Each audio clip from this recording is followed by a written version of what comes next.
오늘은 임플란트에 대해서 말씀드릴게요. 결론부터 말씀드리면 임플란트는 심는 순간 끝이 아니라 관리부터 이제 시작입니다. 임플란트를 사용할 때 주로 생각하는 문제점들이 나사풀림이나 부러짐 같은 걸 생각하시는데요. 실제로는 그것보다 더 흔하고 문제가 되는 건 임플란트 주위에 염증이 생기는 경우예요. 임플란트 주위에 염증이 생기면 처음에는 붓고 피나는 증상으로 또 시작이 되다가 염증이 심해지면 임플란트를 붙잡고 있는 잇몸뼈가 녹게 되면서 최악의 경우에 임플란트가 흔들리고 뽑아야 되는 상황이 올 수도 있어요. 이렇게 되면 임플란트 오래 사용하지 못하기 때문에 제가 지금부터 치과 의사를 제가 18년 동안 하면서 임플란트를 오랫동안 사용하시는 분들의 공통점 3가지를 말씀을 드리려고 합니다. 첫 번째는요, 칫솔질만으로는 부족해요. 칫솔질만 하지 말고 치아 사이사이를 닦고 관리를 해야 됩니다. 보통 이제 나는 관리를 잘했는데 양치질을 뭐 하루 4번 했어요, 이런 분들이 있는데요. 이게 양치질만으로 표면만으로 닦이는 게 아니라 치아 사이에 음식물을 끼거나 이제 치태 같은 게 껴있는 것을 닦는 게 중요해요. 특히 임플란트는 제가 환자분한테 말씀드리는 단점이 음식물이 좀 껴요.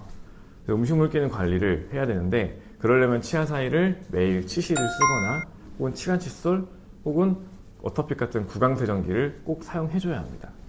두 번째는 초기 신호를 무시하지 않습니다. 임플란트 주변 잇몸에 염증이 생겼을 때 초기 증상은 이제 붓거나 피가 나거나 이상한 맛과 냄새가 나는 경우가 있는데 보통 아프지 않다고 무시하고 방치하는 경우가 많아요. 근데 모든 병은 아프지 않을 때 초기에 잡는 게 중요하기 때문에 그런 증상이 나타나거나 뭔가 느낌이 안 좋다, 그러면 바로 병원에 내원해서 확인을 받으시는 걸 추천을 드릴게요. 세 번째는 정기적으로 점검과 스케일링을 받는 거예요. 임플란트를 오래 쓰는 분들의 공통점은 내가 아프기 전에, 불편하기 전에 치과에 와서 점검을 받고 스케일링을 통해서 관리를 받는다는 거예요. 임플란트를 아무리 내가 집에서 관리를 잘해도 안 되는 부분이 있을 거기 때문에 그런 부분들에 대해서 주기적으로 치과에 방문해서 관리를 받는 게 중요합니다. 어느 주기로 와야 되냐? 보통은 치과에서, 저희 치과 같은 경우에도 6개월마다 1년마다 연락을 드려요. 근데 이제 더 열심히 관리하시는 분들은 그러기 전에도 뭔가 불편하다 싶으면 병원에 와서 관리를 받으시거든요. 관리 주기에 대한 건 사람마다 좀 다른 게 있겠지만 어쨌든 중요한 건 아프기 전에, 불편하기 전에 치과에 방문해서 검진을 받는 것, 그것을 루틴으로 만드는 것이 중요합니다.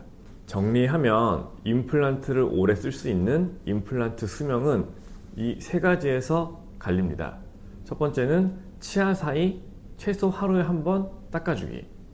두 번째는 피나는 것, 붓기, 냄새, 음식물 끼임 같은 초기 신호 무시하지 않기. 마지막 3번째는 정기 점검과 스케일링에 대한 루틴을 만들기. 씹는 건 병원이 하지만 오래 쓰는 건 결국 습관이 만듭니다.